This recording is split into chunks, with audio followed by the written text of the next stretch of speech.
And development, जिसके लिए विश्व के सर्वाधिक जीडीपी वाले पहले 7 थे, अब 15 हो गए, 16 हो गए देशों का वह संगठन था।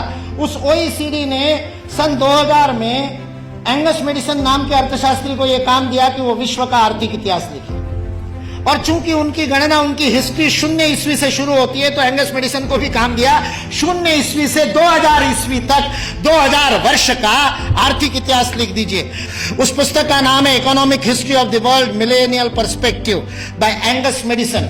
OECD.org इस वेबसाइट से आप डाउनलोड कर सकते हैं। 2000 वर्ष का आर्थिक इतिहास लिखा है एंगस मेडिसन ने। और वह एंगस मेडिसन कहता है कि पहले 1500 वर्ष 0 ईस्वी से लेकर के 1490 तक, 99 तक, सारे विश्व के जीडीपी में लगभग 2/3 66% योगदान देने वाला देश कोई था तो वो भारत देश था।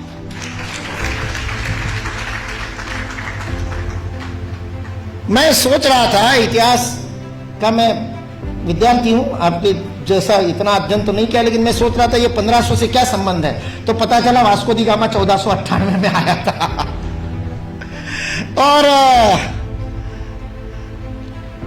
मतलब उसने भारत को खोजा, ऐसा हम लोग भी लिखते हैं, तो उससे पहले कोई गुम हो गया होगा। जो गुम हुआ भारत था वो विश्व के 2/3 जीडीपी को प्रोड्यूस करने वाला, और केवल प्रोड्यूस करने वाला नहीं, विश्व को समृद्धि का अवदान देने वाला, वितरण करने वाला। विल ड्यूरांड अमेरिकन इतिहासकार है, 11 खंडों में उसने लिखी है हिस्ट्री ऑफ सिविलाइजेशन। वह विल ड्यूरांड लिखता है सारे विश्व को संपदा का वितरण करने वाला कोई देश होगा तो वह देश भारत देश है। वितरण शब्द प्रयोग किया है, लेन देन नहीं, वितरण करने वाला देश। सारे दुनिया में हमारे व्यापारी जाते थे। वो वास्को दी गामा को भी हमारे ये गुजरात का व्यापारी, वास्को दी गामा ने अपनी डायरी में लिखा है, वो गुजरात का व्यापारी पानी के जहाज लेकर के उसको मिला साउथ अफ्रीका में, उसको तो भारत मिला नहीं था।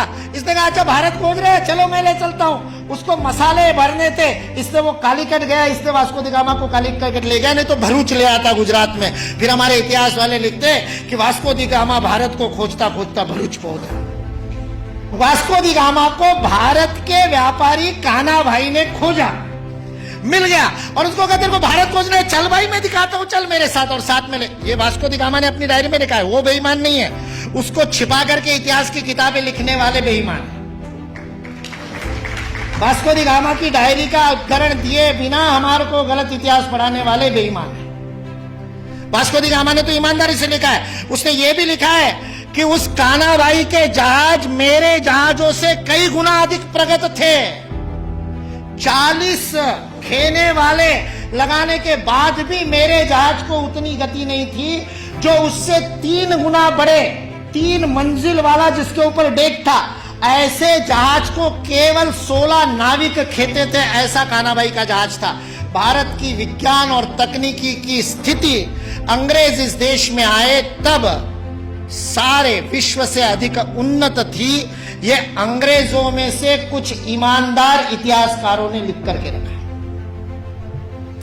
इसलिए जो इस गलतफहमी में है कि अंग्रेज इस देश में नहीं आते तो भारत में तो कोई विज्ञान ही नहीं होता, वो इस बात को समझ ले कि अंग्रेज इस देश में नहीं आते तो केवल भारत का ही नहीं, विश्व का विज्ञान आज है उससे अधिक प्रगत हो।